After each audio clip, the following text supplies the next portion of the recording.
আসসালামু আলাইকুম। তো সবাই কিরম আছেন? করতে তো আমিও ভালো আছি। তো আজকে সকাল সকাল ধরেন আমি বানাবার লেতেছি খিচুড়ি।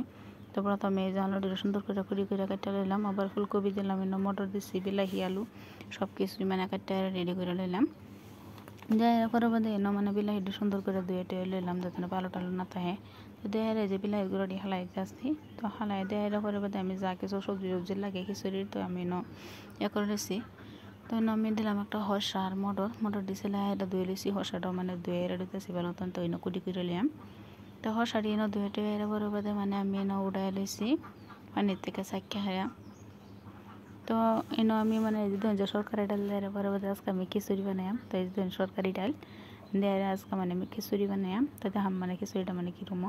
তো ভিডিওটা স্কিপ না করে সব ভিডিও যে আমি আনাজ টানাজ কাটতে কাটতে আমার মানে চাউল বয়া দিছে। তো চাউল দিয়ে অল্প ওয়া হারলে তো আমি সবজিটি দিয়ে দিলাম। তারা নিমখ সেটা দেওয়ার পরে বাদে মানে আমি বলো করে হেঁটে পরে বাদে বলো করছে না পরাই। তো আমি ডাল দি দোয়া রাহা ডাল দিয়ে দিতেছি। দেওয়ার পরে বাদে মানে অল্প লাড়া দিতাম যাতে নিচে জাল লেগে না ধরে। তো দেখুন আমি মানে ডালে দিছি। দেওয়ার পরে আমি এবার রুটি বানাইতেছে, আর খিচুড়িটাও মানে হয়ে গেছে। তো আজকের খিচুড়িটা মানে বিরাট স্বাদ লাগছে। তো আমি একটা মানে আন্ডা ভেজা লিছি, আমিও খাইছি, আমার বাইরেও দিছি, সবই মানে খাইছে। তো আজকের ভিডিওটা কিরম হয়েছে সবই কমেন্ট করে জানেন যে।